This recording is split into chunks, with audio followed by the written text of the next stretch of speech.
Today we bring you the first of two stories on Canfield. In part one, we hear from city officials to see what plans are in motion to bring businesses in and what improvements are being made for the residents in our towns.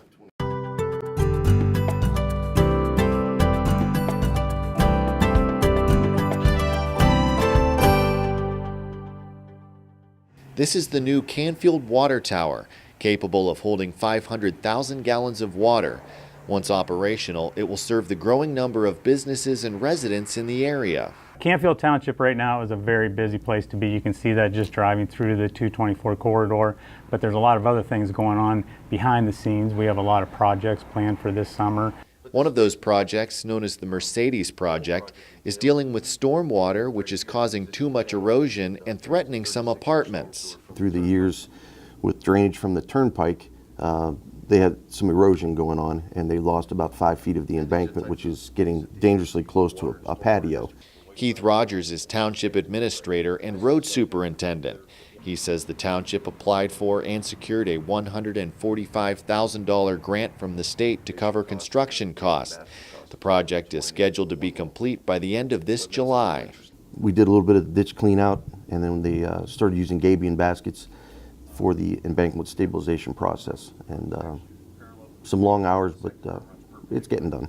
Another project the township and city are working on together is a JED, or Joint Economic Development District. The proposed Millennial Moments JED sits on about 111 acres at the corner of South Palmyra Road and Route 224. The mixed-use development includes residential and commercial space. Canfield Township Zoning Inspector Tracy DeCapua says the area is seeing a rise in residential builds. We have a lot of new families coming in to this area, whether their job is bringing them here, families bringing them here.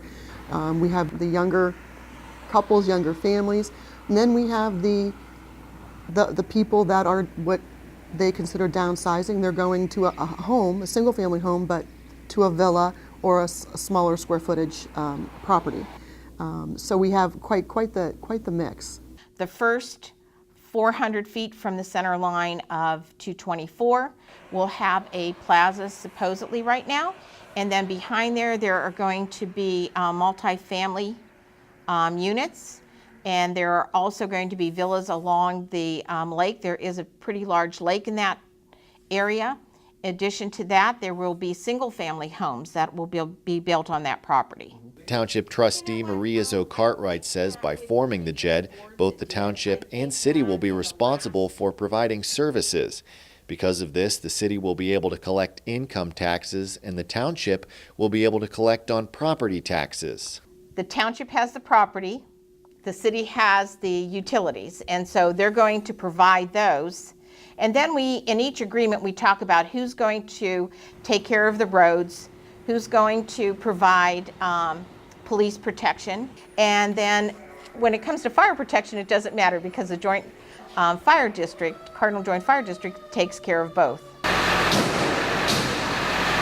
In an effort to reduce response times within the community, all 3 Cardinal Joint Fire District stations received a brand new ambulance. Don Hutchison is fire chief. The fire district has taken upon themselves to start running our emergency medical transport ambulance. The way the Medicare reimbursement and everything else has made it tougher on private ambulances to get the response times down and more available, to the point where we felt we had enough resources to provide this to the community.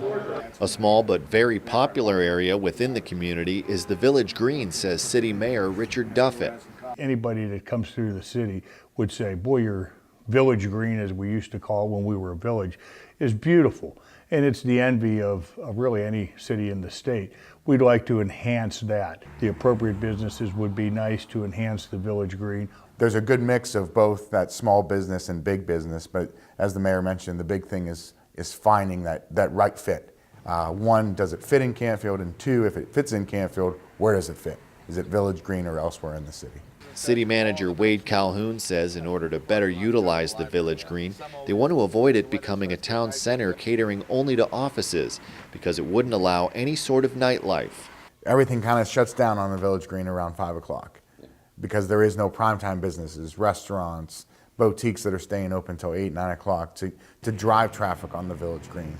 So that I think is the market we're kind of going after, is finding those businesses that are going to be able to provide services to residents that after they get off work and they want to go get a bite to eat somewhere, they're going right to the Village Green. They could walk down there. We're getting community input, we're getting business input, we're having our own input from all of us who have gone around and talked to the community. So we want to get the exact right fit for the community. It's a process, and we think we have all those moving forward.